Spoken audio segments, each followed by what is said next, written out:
Hello, welcome to Rift Valley Tube, your source for the histories, news and narratives of the phenomena that is East Africa and its shifting lands.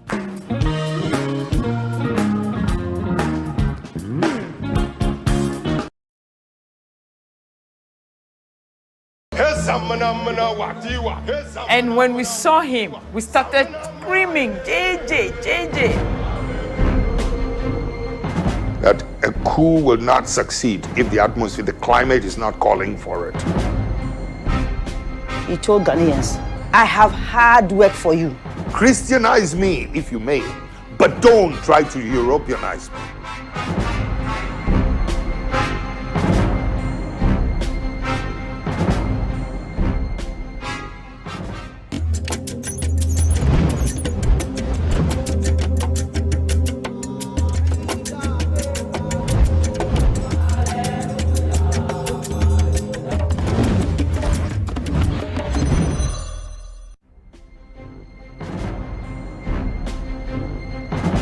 In June 1979, Ghana was at a crossroad.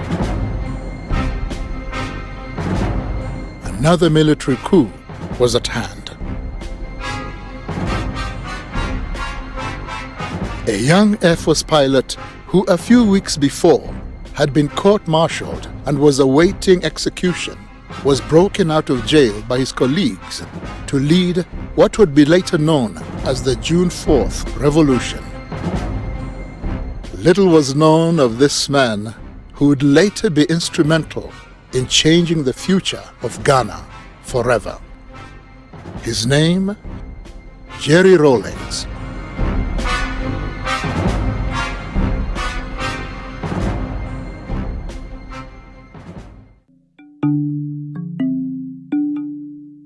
Jerry Rawlings was born in Accra, Ghana, on the 22nd of June 1947 to his mother Victoria Abok-Chui and his Scottish father James Ramsey. He attended Ghana's prestigious Achimota School. An elite school at the time, Achimota was founded on the principle of providing African students with the British model of a public education. The school boasts of an impressive alumni with Ghana's first president Kwame Nkrumah, Gambia's Sadawada Jawara, and Zimbabwe's president Robert Mugabe, all being former students at different times in the school's history. I must say that it probably was one of the finest times of my life. You know, it's Motor School. It's a place to be proud of. I noticed him, yes, because he was very visible and bullied us even though we were in the same class. Not in a very bad way, but you know, bullying is bullying. And so you can't help but notice him. But I never thought that we'll come this far. By collective effort, that the nation's problems can be solved. Before his fame as a revolutionary, Jerry Rawlings was unknown to most of Ghana. In March 1968, he began his training as a pilot officer. I've wanted to fly from the age of 6. Honest. I was standing next to my mother, you know, in a compound house when the young man also in the house, you know, asked me what I'd like to be when I grow up. And I said, I'd like to be a pilot. And bang! My mother slapped me on the back. Oh, yes, yes. You'll be a doctor. You'll be a scientist. I mean, the whole house, the compound became quiet, shocked at what had just happened. I never gave up my dream.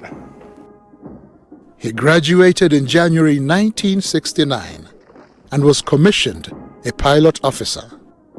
And because of his exceptional skill, he won the coveted Speedbird Trophy.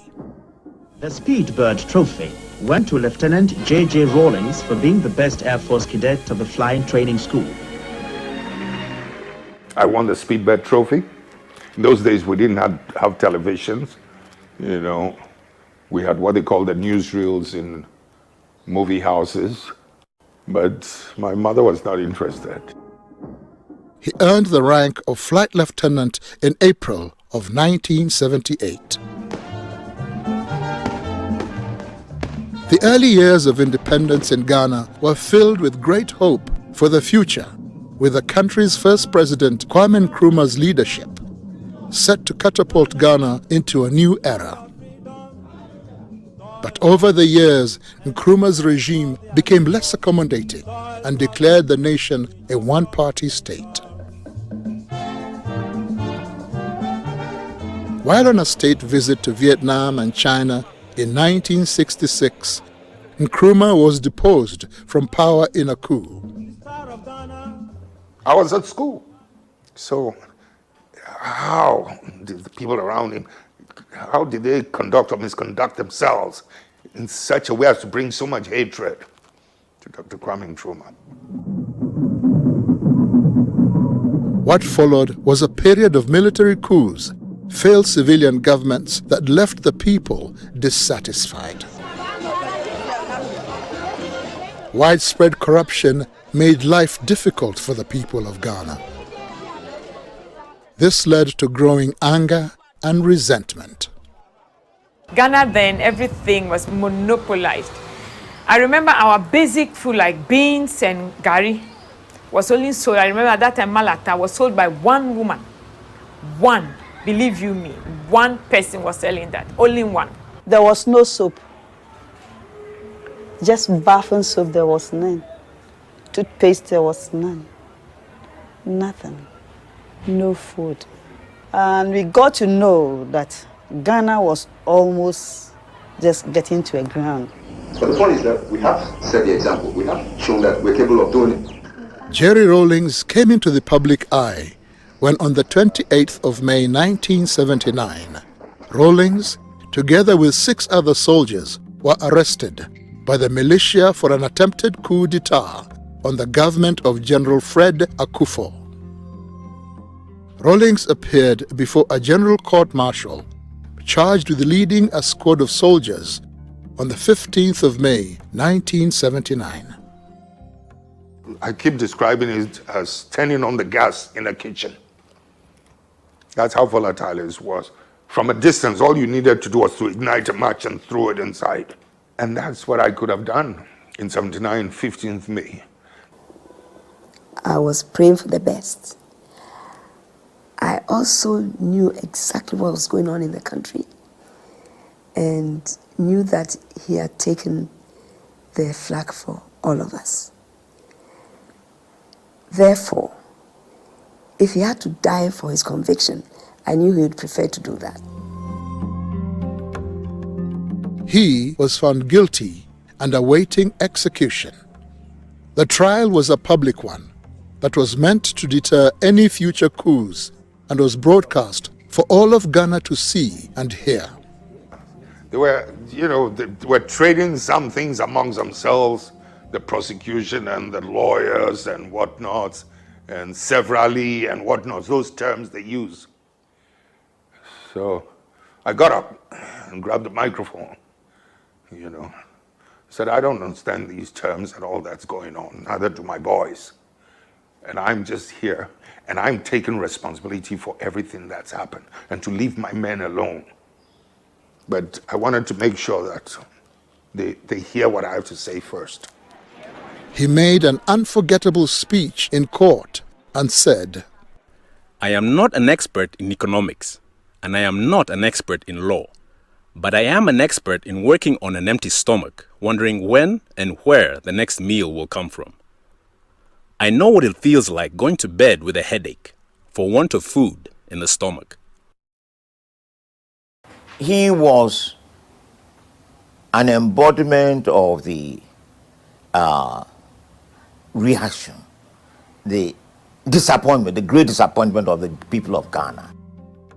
Instead, the name Rawlings became the symbol of hope and deliverance for the people of Ghana. On the 4th of June of that same year, a mutiny by officers in support of his cause broke him out of jail, sparking the revolution. So what would that leave as if they Yao Graham was in university then and remembers the mood of the time. It was in the middle of this split national mood that Jerry Rawlings was arrested and reported as somebody who was planning to clean up the mess by overthrowing these people. Now, it's important to understand this because he didn't say anything. The prosecution said this was what he was about. But such was the mood that people identified that actually this guy is saying exactly the way we are all feeling. So he became a hero on account of the honesty of the prosecution. 1979, I was almost 10 years. If I recollect, that June 4th, when we heard that something had happened, I think it was on the news. That's the first time you know that something is going on. They start playing Ghana national anthem. So we knew that another person had taken charge of the country. But who, they were not really sure. Some people went and spied and realized that when he alighted from the helicopter, the men picked him up. And when we saw him, we started screaming, JJ, JJ. And my dad would shake his head and say, wow, we are in trouble and our kids are hailing this man. When you consider, the difficulties, the shock effect that June 4th should have had on us, should have woken us up. And I do remember, to be quite honest, in those volatile, violent, difficult days when people were calling for let the blood flow, etc., there were some intellectuals and some diplomats who, I guess, have a better knowledge of history, who were asking me that I was exercising too much control. I was restraining it too much. Jerry Rawlings and his soldiers formed the Armed Forces Revolutionary Council, AFRC. I didn't expect to be here.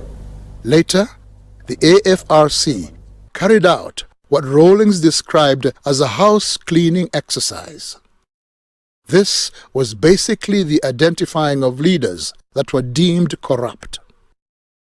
The leaders were either sentenced to prison for their crimes or in some cases executed by the AFRC. 3 months later, on 24th September 1979, the AFRC allowed Hila Liman to head Ghana and the People's National Party, PNP. However, Hila Liman's presidency was short-lived.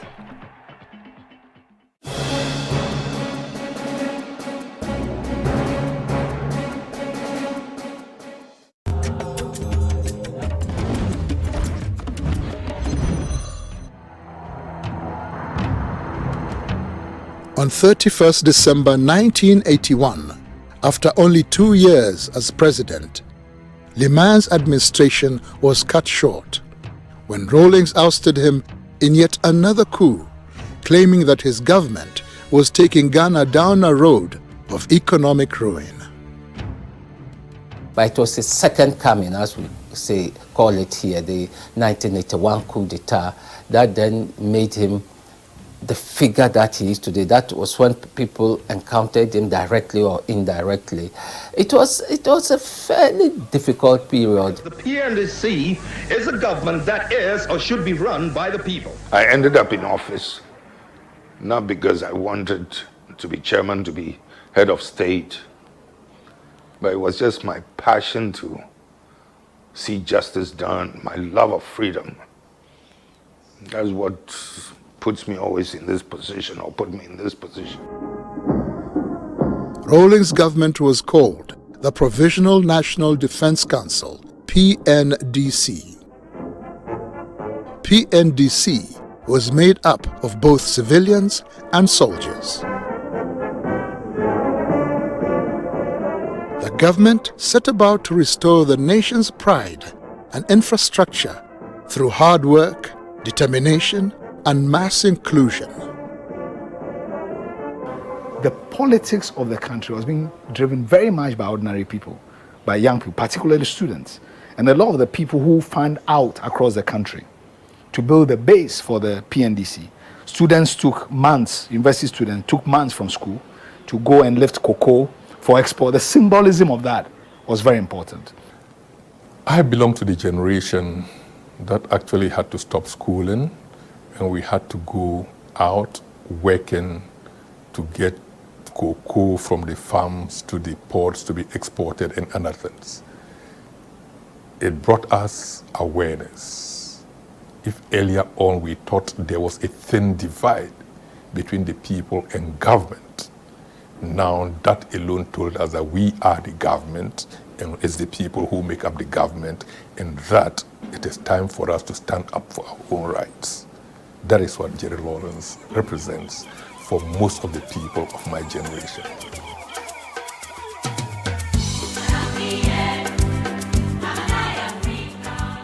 A hands-on leader, Rawlings ensured the rebuilding of Ghana would be shared by all.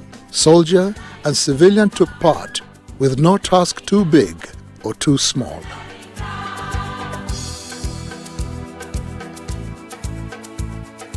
His passion is the underdog not being maltreated or mistreated.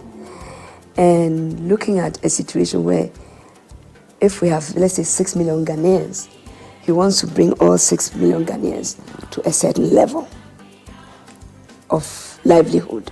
I know him to be a passionate man. He wants things done immediately. I always say Kwame Nkrumah always wants things done yesterday. And Rawlings wanted things done immediately, quick. They have that one in common. He's the type who does not mind getting his hand dirty. He'll be passing here and maybe we are doing a cleanup. He'll come and join us. He'll just get and come and join you. He doesn't see himself as being above people. I remember one of the pictures. He was at Ashiama, cleaning gutter, and people were standing there folding their hands and looking at him inside the gutter. Your president. The young government was beginning to change the face of Ghana, but the economic reforms challenge they faced was one that caused Rawlings' rule to change drastically. I remember in 1983, before the budget was presented, that budget devalued Ghana's currency from 2.75 cedis to the dollar to 29 cedis to the dollar.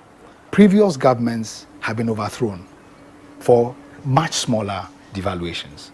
The long-term effect of these economic policies has been to worsen inequality.